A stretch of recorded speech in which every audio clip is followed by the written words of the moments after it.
नमस्ते। आज मैं विभिन्न समसामयिक विषयों पर अपना विश्लेषण प्रस्तुत करूंगा।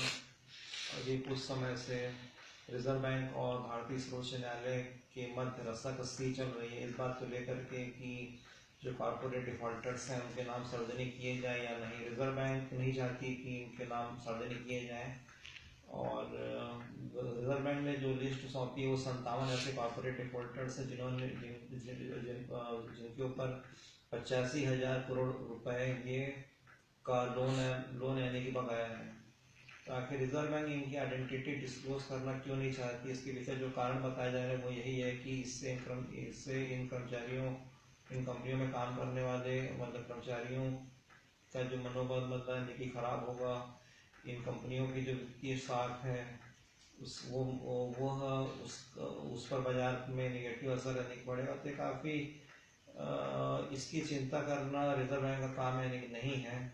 और सर्वोच्च न्यायालय का ये कथन यानी कि सही है कि रिजर्व बैंक का जो काम है वो लोगों के भरोसे के एक ट्रस्टी के रूप में काम करना यानी कि नहीं है। और रिजर्व बैंक को वो यानी कि चाहिए कि वो अपनी जिद को यानी कि छोड़े और जो भी कॉर्पोरेट डिफॉल्टर्स हैं उनके नाम सामने आ जाने दे। एक तरफ तो हम कॉर्पोरेट डिफॉल्टर्स की हम उनकी साख बचाने का काम करते हैं, वहीं पर भारत में ये भी हालात है कि 1 लाख या 2 लाख रुपए के कर्जे के लिए हजारों किसान सुसाइड करते हैं। तो ये बहुत बड़े एक विडम्बना है।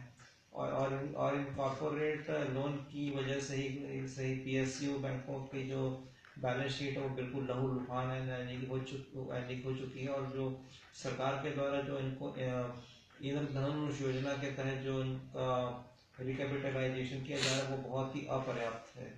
और जो 2019 का 9% का जो कैपिटल एडिक्वेसी रेशो का जो टारगेट पूरा करना है वो इनके लिए पूरा करना बहुत ज़्यादा मुश्किल होगा। इन बैंकों में और ज़्यादा फंड्स डालने पड़ेंगे पूरे कैपिटलाइज करने के लिए। इनको बाजार से भी पैसे यानी कि जुटाने होंगे।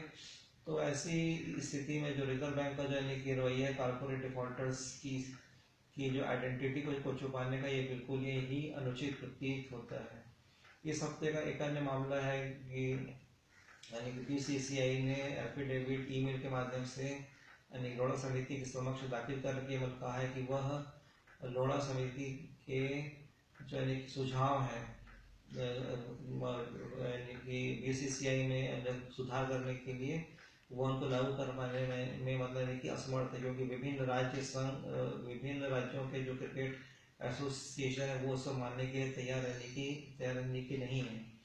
तो भारत जैसे लोकतंत्र में एक बार फिर से सर्वोच्च न्यायालय की जो सर्वोच्चता को एक बार फिर से मतलब चुनौती मिली है। और BCCI में जो लोग बैठे हैं जो कि ब्यूरोक्रेट है, जो कि इसकी राजनीतिक के लोग हैं या फिर बिजनेसमैन है, वो BCCI चूँकि विश्व का एक बहुत बड़ा एक धनी खेल यानी कि संगठन है, तो इस पे काबिज लोग भी अपना वो कानून से ऊपर समझने लगे हैं। और सर्वोच्च न्यायालय के जो आदेश है उसके द्वारा बनाई गई समिति के जो यानी कि सुझाव है उनको भी ठेंगा दिखाया जा रहा है। ये बहुत ज़्यादा आवश्यक है कि देश में रूल ऑफ लॉ रहे और लॉ ऑफ जो लैंड है वो यानी कि प्रवेल करे। इसके लिए आवश्यक है कि सुप्रीम कोर्ट बहुत ही ज़्यादा सख्त यानी लहजे में इनके BCCI और इसके जो अन्य सदस्य संगठन है जो कि लोढ़ा समिति की सिफारिशों को मानने से स्पष्ट रूप से इनकार कर रहे हैं, इनके ऊपर बहुत ही सख्त कार्रवाई करें लेकिन जिससे कि संविधान की रक्षा करने का जो दायित्व है सर्वोच्च न्यायालय का वो दायित्व पूरा हो सके। इस हफ्ते की एक अन्य जो घटना घटित हुई है वो GST काउंसिल की बैठक थी, जिसमें कि 5 स्लैब टैक्स के मतलब फिक्स किए गए हैं, 5, 12, 18 और 28%। 28% वाला जो यानी कि स्लैब है वो लग्जरी आइटम है और जो सीन आइटम है जैसे कि टोबैको है और शराब वगैरह है इसके लिए है। और जो लग्जरी यानी कि कारें हैं इसके लिए, और इनके ऊपर अलग से एजुकेशन सेस और स्वच्छ भारत मिशन वाला सेस भी यानी कि लगेगा। तो समझ में ये नहीं आता है कि हम GST के माध्यम से एक भारत और एक बाजार बनाने चले थे और यहाँ पर हमने 4 स्लैब क्रिएट कर दिए, तो ये कॉमन मार्केट कहाँ से इससे खड़ा नहीं हो पाएगा। और जो जो कंज्यूमर प्राइस इंडेक्स में जो यानी कि आधी चीज़ें हैं जो कि आम आदमी लगभग रोजाना इस्तेमाल करता है, या तो उनको उससे बाहर रखा गया है या फिर 5% वाले स्लैब में है।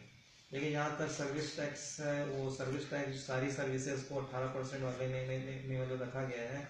और भारत में यानी कि GDP में 60% हिस्सा यानी कि मतलब सेवाओं का ही है, तो सेवाएं निश्चित रूप से और ज़्यादा नहीं महंगी होंगी। तो यानी कि मतलब देखना होगा इसको कुल मिला करके महंगाई पर क्या असर यानी कि पड़ता है। केंद्र सरकार तो अपनी तरफ से मतलब टैक्स की दर नीचे रखना चाहती थी, लेकिन लेकिन राज्य सरकार इसको ऊपर रखना चाहती ताकि उनको नुकसान कम से कम मतलब हो। और क्योंकि जो केंद्र सरकार के द्वारा जो उनको नुकसान की जो मुआवजे की जो गारंटी दी गई वो केवल पहले के 5 वर्ष के लिए है। और इसको पूरा करने के लिए जो सेस लगाने की बात कही गई है, लगभग जो 50 पहले वर्ष में ही केंद्र सरकार को लगभग 50,000 करोड़ का जो नुकसान होगा, जो कि राज्य सरकारों को मतलब नहीं होगा, उसकी भरपाई केंद्र सरकार को मतलब करनी पड़ेगी। इस 50,000 करोड़ को प्राप्त करने के लिए जो है सेस वगैरह लगाए यानी जाएंगे। और GST को लागू करने की जो समय सीमा है 1 अप्रैल 2017 के पहले बहुत सारी कार्रवाइयाँ करनी, तो GST नेटवर्क को सुदृढ़ तरीके से यानी कि खड़ा करना है, जो स्टेट के और सेंट्रल के जो यानी कि जो जो जो इनडायरेक्ट टैक्स डिपार्टमेंट है, इनके अफसरों को, मैन पावर को यानी कि ट्रेन करना यानी कि पड़ेगा। दूसरा ये है कि आखिर वो कट ऑफ लिमिट क्या होगी, आखिर एक ही व्यक्ति का केंद्र सरकार और राज्य सरकार 2 बार उसके ऊपर असेसमेंट कैसे करेगी। तो एक कट ऑफ की एक लिमिट तय करनी बची है कि आखिर किस सीमा तक के कारोबार करने वाले का से टैक्स लेने का और असेसमेंट करने का काम राज्य सरकार करेगी, और किस सीमा से अधिक व्यापार करने वाले का जो असेसमेंट केंद्र सरकार करेगी। तो टैक्स असेसमेंट की जिम्मेदारी किसकी होगी। एक तो इसको निश्चित करना यानी कि बचा है, और यानी कि दूसरा ये है कि अलग अलग स्लैब में कौन कौन सी वस्तुएं रखी जाएंगी, इसका भी फैसला करना बचा, क्योंकि अधिकतर उत्पादक यही चाहेंगे कि मतलब उनके उत्पाद कम से कम मतलब दर वाली स्लैब में मतलब रखे जाए, ताकि उनके उत्पाद बाजार में कम कीमत पर सुलभ यानी हो, जिससे कि उनकी डिमांड यानी कि बढ़े। और इसका कारण और भी है कि अगर वो टैक्स कम यानी कि होता है, वो पूरा का पूरा बेनिफिट कस्टमर को पास ऑन नहीं करेंगे और कुछ वो हिस्सा बचा लेंगे, तो जिससे कि उनकी बैलेंस शीट में मतलब प्रॉफिट ज़्यादा बढ़ा हुआ दिखाई देगा। इसके अलावा ये है कि जो ये भी फैसला नहीं मतलब हो पाया कि आखिर इसके लिए पूरी नियमावली अब यानी बनानी यानी बची है, और डिस्क्रिशनरी पावर का किस ढंग से मतलब इस्तेमाल होगा, कौन से मतलब कि अधिकारी हैं जो कि यानी कि डिस्क्रिशन का अपना इस्तेमाल यानी कि कर पाएंगे। तो जो है नौकरशाही तो यानी कि चाहेगी कि ज़्यादा से ज़्यादा डिस्क्रिशनरी पावर अपने पास रखे, ताकि जो है भ्रष्टाचार के लिए वो पूरी गुंजाइश बना यानी कि रहे। जबकि GST का उद्देश्य यही है कि पूरी ट्रांसपेरेंसी लेकर के मतलब आना। GST जो है पहले पॉइंट ऑफ प्रोडक्शन पर जो टैक्स लगता था, एक्साइज यानी कि लगता था, या सर्विस टैक्स लगता था, उसको पॉइंट ऑफ कंजम्पशन पर लेकर के यानी कि जाना है। तो इस तरीके से भारत का पूरा परिदृश्य बदलने की कोशिश हो रही है, एक कॉमन मार्केट बनाने की कोशिश हो रही है, और इससे माना जा रहा है कि ये आज़ादी के बाद का मतलब सबसे बड़ा टैक्स यानी कि इसकी मतलब कि सुधार, लेकिन इसे किस तरीके से लागू किया जाता है, किस एफिशिएंसी से लागू किया जाता है, ये भी GST की सफलता इसके ऊपर भी निर्भर करेगी।